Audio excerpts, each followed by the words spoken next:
Alright, so today we're going to be looking at the situation that brings essentially the British Empire and the colonists to the Revolutionary War.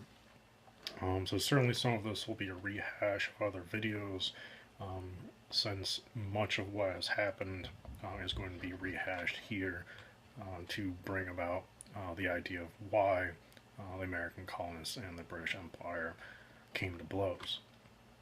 Now, going all the way back to 1650, the English created the navigation law, which basically was the law that made it where any sort of produce or goods from the American colonies had to go on to British ships, be taken back to England, and then they would then send those supplies throughout the British Empire. Now, certainly in 1650 it wasn't very big, but at this point of the 1750s, 60s, and then getting into the 70s, the British Empire had become quite big, encompassing India, for example, many of the islands in the Caribbean, and certainly the colonies had expanded since 1650 as well. So the goods had to go back to England and then they'd be distributed throughout the empire from that point. So the problem with this is essentially you're going to have to pay taxes twice. One to send it to England, and sometimes those goods would come back to the colonies themselves. So you might be in Virginia sending tobacco back to England, you'd pay a tax for that, but then those, in this case tobacco goods, might be sent to New York, and you'd have to pay a tax on that as well. Also, what this prevented was trade, at least legally, trade with other powers like Spain or the Dutch or even the French. So this was an idea for at least the English to get more funds coming through their coffers, and it did work. Now, this of course annoyed many of the colonists in North America, but then we fast forward it to the 7 Years' War, or the French and Indian War, depending on if you're the Americans call it the French and Indian War, the Europeans to this day call it the 7 Years' War. The 7 Years' War cost 140 million pounds at that time, so it was a very expensive war. Half of those funds were used for troops to defend the American colonies during the French and Indian War. The other half was fighting during this at sea or in India and various other theaters of war throughout that war. Now, 140 million pounds is a lot of money. After the war, the British are going to try pay off that debt and pay off the war. So, what the English had discovered was that the American colonists essentially paid 1 shilling of taxes per year on average, while the English in England paid about 26 shillings per year on average. So they felt that they were paying far more of the debt and the cost of the war, and they felt that the American colonists were the ones benefiting from this war as the border got pushed. Now, the border did get pushed. There were gains of lands in North America. However, there was the 1763 proclamation, which restricted where the American colonists could expand their farmland and so on. But it did expand, regardless. Now, that proclamation aimed to prevent warfare with the Native Americans, because after the war was completed, the peace treaty was signed between the French and the English. The Native Americans, on the other hand, didn't really know or understand this concept of peace, and they were being kicked off their lands even though they were not involved in negotiations, and they really didn't play a part in some of this war as well. So there was a lot of infighting. There was some uprisings with the Native Americans, and English troops needed to defend the colonies, and that escalated with years after the war itself. So they put this proclamation in place to prevent some war. As in previous videos, If you look at the English and how many wars they have fought in 1700, they essentially fought in the century of 1700 to about 1800. They fought a lot of wars, both in Europe as well as there were some in North America as well. You're not really having a break from these wars. So they wanted to keep some distance. They wanted some peace for a while to get their finances under control. So that was their idea behind the proclamation of 1763. Nevertheless, the American colonists view this as the English regulating the American colonies, restricting them, restricting their freedoms, and so as a result, they didn't much care for this. They thought they should get some benefits from this war that they fought in, and half the troops that fought in North America were American volunteers. So that's understandable as well. They wanted some benefits off of the bloodshed that was, of course, in part of this war. Now, after the French and Indian War, the British government, they wanted to cut governmental expenses. They had a lot of debt. It was a very costly war, so they wanted to cut costs. This happens in any country after a war. The United States has done this, Britain has done it, France has done it after every single war they fight. They reduce expenses in part due to military spending, but also other different avenues to cut costs to pay for the war. And the British government at this time is no different. They also wanted to reduce their national debt. In this period of the French and Indian War, their debt had doubled. They wanted to pay off that debt to have some stability in their economic system. Understandable. Many countries do this after war as well. Now, what they felt was that they could generate more revenue from the colonies. Certainly, they're going to generate some revenue from England itself and their other territories around the world, but they thought that the colonies could pay a bit more of their own share.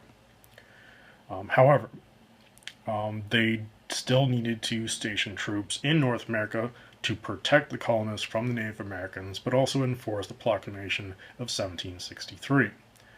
They deployed about 10,000 troops to do that. Now, that's not nearly enough troops to enforce and regulate the entire border from north to the southern border of that proclamation. You're talking about basically the entire width of North America. That's not going to be feasible. So this enforcement really didn't work, but you still had 10,000 troops that needed to be paid for. And of course, fed and supplied. The colonists, on the other hand, openly defied this enforcement. They did settle areas beyond this proclamation line. They also defy English trade regulations. They continued to smuggle. They continued to trade with the Dutch, for example. They continued to trade in the Caribbean. And so they were blatantly disregarding these laws and regulations putting into place. So what the English are going to do is they're going to send warships to enforce these trade regulations and to prosecute smugglers if they catch them, which is going to be very difficult. They're not going to try these smugglers in the colonies. They had tried this before, and many of the colonies were sympathetic to the smugglers. So when they went to trial, they were almost immediately let go. There was a very short trial time. It was very blatantly obvious that they were getting support from their own colonies. So what they decided to do was establish an Admiralty Court in Halifax, Canada, and the Admiralty Court is going to be the ones who are trying the smugglers. Now the problem with this is, one, they're not going to be judged by their peers. And two, since it's an Admiralty Court, this is a military trial. So you're not going to have a jury whatsoever. Essentially, you're going to, as an individual smuggler, if you're accused, you're going to state your case, present your evidence, which, of course, being arrested by the military, you're not really going to have that much access to this evidence, and they're not really going to be very lenient with you as well to obtain any evidence. So the main problem with this is certainly being tried by a military court has its disadvantages, but the colonists consider themselves as English citizens. One of the rights of English citizens was to be tried by their peers and have a speedy trial. This, of course, is not going to be the case when you're being tried by the Admiralty Court. You're not going to be, one, you don't have a jury, and two, you don't have a jury of your peers. This is a clear violation of the basic rights of English citizens. So, certainly, the colonists are going to have an issue with this. So, right there, you have a lot of ruffling of feathers between the British and the colonists. Certainly, both sides can be seen as legitimate concerns. But then, what happens is the taxes. You're going to have the Sugar Act, the Quartering Act, and the Stamp Tax. Now, keep in mind, the English government is essentially at this time going to be run by prime ministers. And much like American politics today, there is a changing of the guard between certainly economic policies, foreign policy issues, domestic policy issues. The same thing is happening here in the 1760s with English. So at this time, you're going to have a prime minister who has an economic advisor, Grenville. He is going to view the colonists with disdain, and he is going to try to extract revenue from the colonists without too much care about the consequences. So it's largely at fault of this individual why the escalation between the British Empire, certainly the British government, and the colonists escalates to such a degree. For a time, they're going to relax this, and then you'll get another guy involved. So you do have a changing of the guard who's actually changing these policies. So keep this in mind. It's not a consistent one rule type of system. So at this time, we have an individual who has disdain for the colonists, wants to extract revenue. So what we have is the Sugar Act of 1764. Basically, what the Sugar Act does is it increases the price of foreign sugar, wine, coffee, indigo, and textiles. So if you're buying foreign sugar, for example, or foreign wine, it is going to be taxed. What that means is if it's not made in England or the colonies or some other member of the British Empire, then it's going to have a higher tax. And most of these goods are stuff that colonists actually want. Sugar is going to be used for alcohol, it's going to be used for baking, it's going to be used for many of the food and drink that the colonists are going to use. Wine and coffee, pretty standard, not much explanation needed there.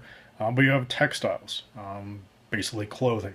So they're taxing the essential daily items that colonists are going to need day in and day out. So some of these items are going to be cheaper if bought from a Dutchman or a Spaniard or so on. So this is going to cause some problems. I'll address the Stamp Act here in a little bit. But moving on to the 1765 Quartering Act. This Quartering Act required colonies to feed and house British troops. Now, this doesn't mean that they come into your home and you feed them, you house them, and they sleep in your beds. What this means is basically the colonies, for example, Massachusetts, will set up an area for the British, and the colony will pay for the food and the lodging for these troops. Now, they're not going to be stationed within your homes. They might have a barn or some other sort of facility for the British troops. The idea is the colonies are going to take some of the expenses to station the British troops there to protect them from Native Americans or what have you. So we're not quite to the point where they're going to come into your home and sleep in your beds. That's not what this is about. Now, in 1765, you have the stamp tax, which mandated stamps on all bills. So you had to buy the stamp, and then you had to apply the stamp onto any sort of bills of sale, legal documents, trade items, newspapers, or marriage licenses. Essentially, this means everything. So you're going to get a stamp, you're going to put it on any sort of newspapers, any sort of transactions, and that's going to be, of course, used on those items. Now, today we don't really have too much with stamps. Very rarely do we really have to buy stamps. Back in this day, stamps was needed on everything. So if you put all of this together, one, you're being taxed on goods that you're going to need day in and day out. You're going to have military troops that part of your local taxes are going to be used to pay for these troops' food and housing. And then your daily business is also going to be taxed with the use of this stamp. So all of these taxes, all of these expenses, the main problem is the American colonists did not vote to be taxed in this regard. Basically, the British government decided that they're going to pay for all of these without their consent. We'll get to that issue here in a bit. But if anyone was caught breaking any of these laws or avoiding any of these taxes, they're going to be tried in that Admiralty Court in Canada. This is, of course, the military court without a jury. And so if you violated any of these, you're going to be taken from your colony, from your home, sent up to Canada. You're going to be tried. And certainly you're not going to be represented fairly there either. And has the same sort of connotations about British citizens' rights. Now, with all these English troops in all these colonies also being housed by these colonies, this military presence made a lot of the colonists very, very nervous because they thought essentially that this military presence was unnecessary. They viewed this military presence was looking inward rather than out towards the borders. They didn't feel that the British troops were protecting them from the Native Americans, but in fact, maybe they were looking at the colonists as culprits. And this was enforced because there were Native American attacks on American colonists, and they were not protected from these English troops. So this provided evidence that they may not actually be there to actually protect them from the Native Americans. Now, the reason why they weren't protected is, once again, you have 10,000 troops trying to protect everybody through the width of North America. There just was not enough troops, and certainly transportation and communications was not very good at this time either. So it was just a problem compounded with another problem. All right. Now, basically, the American colonists are going to claim that this is taxation without representation. They did not consent to these taxes. The Americans claimed that Parliament could legislate trade within the empire, but they could not tax in the empire without consent. So essentially, what they argued was Parliament should have come to the American colonies, said, hey, we want you to pay for these troops. We think you should have a tax on stamps and so on. And then the American colonies would vote on whether or not they agreed, and then that, of course, would be taken back to Parliament, and Parliament would then not be able to tax them if they disagreed with any of these taxes. The American colonists argued they did not have a physical representative in Parliament, so they did not have a representative representing the colonies themselves. British, on the other hand, claimed that Parliament represented all people throughout the empire, and they didn't actually need a representative. The Americans then coined the phrase taxation without representation, which actually is a little ironic because the Americans were denying representation from indentured servants, which still did exist at this time. There was not any representation for any slaves, And there was not representation from any frontier settlements at this time. So many of the American colonists were arguing representation, legal rights, freedom, but at the same time they were denying freedom to a whole portion of the population. And in fact, Abigail Adams, which is the wife of John Adams, which would later become the second president of the United States, argued that the slaves certainly had a point, and she did raise this with her husband. And this is going to cause some issues with the Revolutionary War itself, but I'll address that when we get to that point. But this is a concern for many people at this time as well. I just wanted to raise that issue a little bit. All right, so in response to essentially Parliament saying that they did represent everybody, and really the American colonists weren't getting anywhere with Parliament, essentially what formed was what would later be called the Stamp Act Congress. This was in 1765.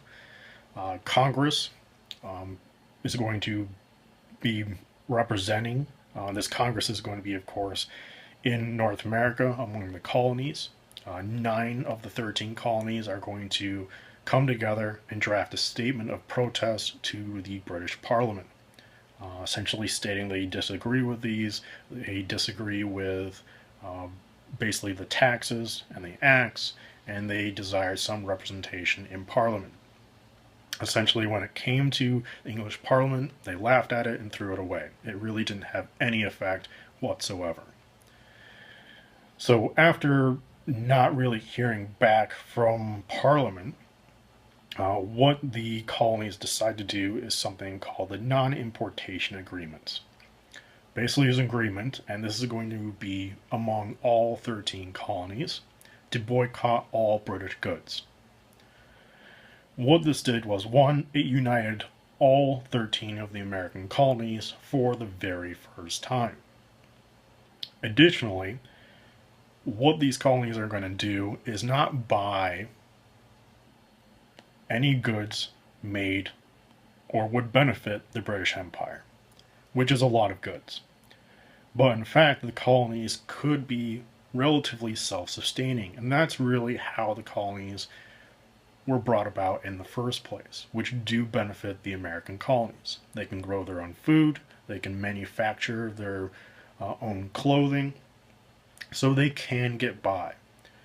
But additionally, the American colonies had been smuggling for quite some time, and they're going to continue this effort, which is going to allow them to continue this non-importation agreement for the long term.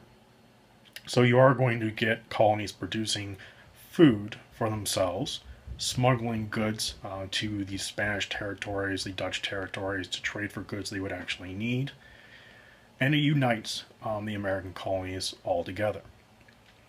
Around this time, you have the formation of the Sons of Liberty and the Daughters of Liberty. Initially, both of these groups were protest groups formed in North America amongst the colonies to protest the British rule. And initially, it was peaceful. This was a peaceful protest. However, there are going to be individuals within the Sons of Liberty and the Daughters of Liberty who view that maybe a violent protest would garner more support and more results. And so fractions of these Sons of Liberty and Daughters of Liberty would attack, ransack, steal from those who either violated the non-importation agreements or attacked either British officials or colonists who were loyal to the British. So you do have elements of violent protest going on. People are going to be attacked, but for a vast majority, it was a peaceful protest. There were just a few bad apples tossed in there as well. Now, as far as the impact of the non-importation agreements, England is going to be hit especially hard by this. For example, a quarter of the British exports and about half of the British shipping was devoted to North America. So when these groups stop trading with them, an economic recession is going to ensue. if you have half of the English shipping is going to come over to North America to trade with them, and now they're unwilling to trade with them, they're going to lose a lot of business. They're going to have to find other business. Some of these companies are going to go out of business. They are going to have reduced amount of funds, and they're not going to be able to pay as many employees. So what results is quite a big economic recession. So it does have a substantial impact on the English economy. And as a result, in 1766, the Stamp Act is going to be repealed. And this is going to be viewed as a victory for the American colonists. And so after it's repealed, they continue, they stopped the importation agreement and they start to trade with the British. And they view they'd won victory, and they would see some level of representation maybe in Parliament, or they could come back to the table to discuss some of these issues. However, there's going to be a new economic advisor that comes into place. Basically, Greenfield is going to lose favor because of this non-importation agreement. We're going to have a new economic advisor, Townshend, and unfortunately he's going to die before he actually puts these policies into place. But in his memory, they are going to apply this new Townshend Act in 1767. Basically, it was a tax on glass, lead, paper, paint, and tea. Once again, all these items are going to be used on a day-to-day basis by American colonies. Paper, for example, and especially tea. Now, today, not many people drink tea, certainly in America. But think of, for example, if there was a greater tax on pop or soda, Mountain Dew. Many people in America today drink that day to day. I myself is included in that. And so at this time, people would drink tea maybe 5 times a day. So you're going to go through a lot of tea. And if you have a tax on that, that means a lot of your money or extra money is going to be put into this new tea tax. Now, the idea was that this tax, some of it would come back to certainly England to pay for some of the debt, but the idea was that these taxes would pay for basically royal governors and judges in North America to offset the costs of these individuals. As a result, essentially, you had increased smuggling in the Massachusetts Bay Area, and some of the colonies are going to resume the non-importation agreement. It's not going to be all 13 colonies again, but some of these colonies are going to start boycotting British goods once again. Due to the increased smuggling in the Massachusetts Bay colony, the British are going to deploy 2 regiments of troops, so roughly about 4,000 troops, to Boston with the aim of curbing smuggling and potential unrest, because there was the Daughters and the Sons of Liberty protesting within Boston as well. What occurs shortly afterwards on March 5th, 1770 is something we call the Boston Massacre. Now, what happened essentially is you had troops stationed. There are many versions of this story, but there were American colonists harassing some of the guards outside of the barracks. They were throwing potentially ice or snowballs, and the reports go that it could be somewhere between 100 to 200 American colonists finally arrived on the scene. The British troops were called out, and they made a line, and around this time somebody started ringing the fire bell, and so some colonists started yelling fire, and some of the colonists reportedly were also daring the British troops to fire on them. Now, due to the confusion of debris being thrown at the British troops, the commander also trying to maintain order in the situation, Nobody's entirely sure who shot first, but it doesn't really matter. Through the confusion of potentially colonists yelling fire, and there potentially was a fire in town, the fire bell was being rung, and maybe the commander in charge may have been saying, "Do not fire." Through the confusion of all, somebody opened fire, which is quite understandably why. What resulted, of course, is when one shot rang out, everybody shot out, and what resulted in several individuals being killed. Now, in the aftermath, these soldiers are going to be put on trial, and ironically, John Adams, which, as I mentioned before, the second president of the United States, is going to defend these British troops, and he is actually going to get them off.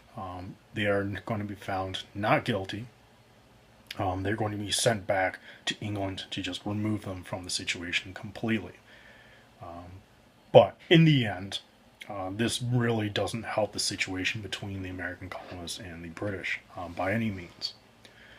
So after this event, Samuel Adams, a brother of John Adams, and one of his friends, James Otis, is going to write a letter in 1768, which is prior to the Boston Massacre, but this is ongoing while some of these situations are going on in Boston. Basically, what it did was it reinstated that the taxation, which was put on the colonies, was illegal, and they did not have representation in Parliament. This letter is going to be passed on to all the other colonies and is requesting support for Massachusetts. They're writing this letter and they're sending it out from Boston, which is in the Massachusetts colony. So the Massachusetts Assembly pledges its support for this letter, and it encourages all the other colonies, the other 12 colonies, to write a letter in support of what was written by Samuel Adams and James Otis. Upon hearing this, the British government is going to dissolve the Massachusetts Assembly by royal decree. So now Massachusetts does not have a representative body for the colony of Massachusetts.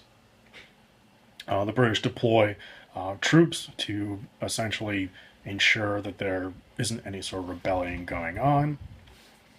Of course, soon after that, you have the Boston Massacre. After the Boston Massacre, in April 1770, Parliament is going to repeal the Sugar Act and the Townshend Acts, but they're going to keep the Tea Acts in place. So, they're also going to remove English troops from Boston. So there is some results after the Boston Massacre. They still are going to have the Quartering Act in place. They're still going to have some of the taxes in place, but the main ones that are being protested are going to be taken out of the situation, and the English troops are going to be removed to the border of Boston. So they're not in Boston, but they're on the outskirts of Boston.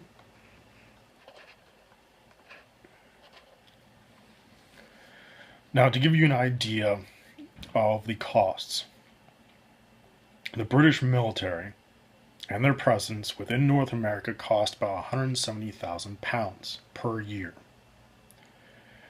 The Townshend Act produced £295 in a year. The costs and the benefits just were not effective in any way, shape, or form. All it really did was brewed discontent between the British and the American colonists and sowed the seeds for rebellion. And of course, then the American Revolutionary War. So it really did not benefit anybody in this situation. So the tea tax is still in place. And what's going to be coming is what we now call the Boston Tea Party. But to explain a bit of the situation prior to the actual event, basically the East India Company had about 17 million pounds of tea, and they needed to sell it very, very quickly because some of these tea leaves were going to go bad and they couldn't sell it. So they appealed to the economic advisor at the time, which is going to be Lord North. He has friends in the East India Company, and he decides that they can sell their goods in North America, and they're not going to have to pay any taxes to actually sell it in North America. So this company is actually avoiding the taxes, but the colonists are going to have to pay this tax to buy this tea. That, of course, annoys them. So on December 16th, 1773, a bunch of colonists are going to be dressed up as Mohawk Indians, and they're going to throw 342 chests of tea overboard into the sea, ruining all of that tea. English government is completely outraged, in part due to the waste of produce, but also due to the bold defiance of basically the ships, the trade regulations, and the taxes. So as a result, in 1774, they are going to form a series of acts which are essentially going to be grouped in called the Coercive Acts. The first one is the Boston Port Act, which closes down the Boston port until the city paid for the cost of the lost tea. They would then have the Quartering Act. Basically, Boston had to house the soldiers within the city. So this is the point when soldiers can then be housed within the homes of the citizens of Boston. This, of course, raises tensions. And then you have the Massachusetts Government Acts, which means there is going to be no town meetings whatsoever without the governor's consent. And all civic officers, whether that be law enforcement or otherwise, will be appointed, not elected. And of course, the governor is going to appoint all of these officers. By royal decree, the new governor of Massachusetts is going to be Lieutenant General Thomas Gage, which is the main military commander in North America. He has 4,000 troops as command. So now you essentially, in a way, have military rule in North America. This, of course, also raises some tensions. So in response to this, on September 5th, 1774, you have the formation of the First Continental Congress, which is going to meet in Philadelphia. Basically, the goal of this Congress was to assert the rights of the colonies and create measures to defend them. So, they're going to state the basic rights of the colonies. They're going to send letters to the English government stating these rights. They declared that the coercive acts that I just described were not going to be recognized by the colonies whatsoever, and they in fact encouraged Boston to resist with force. Once again, escalating the situation. They affirmed that the rights of the colonies, of their individual citizens, are the same rights as English citizens, and they should not be violated in any way. The big example here, of course, is the Admiralty courts. They should have the right to jury, and this jury should be of their peers. They also denied Parliament's authority to regulate internal colonial affairs, like denying assemblies or representation.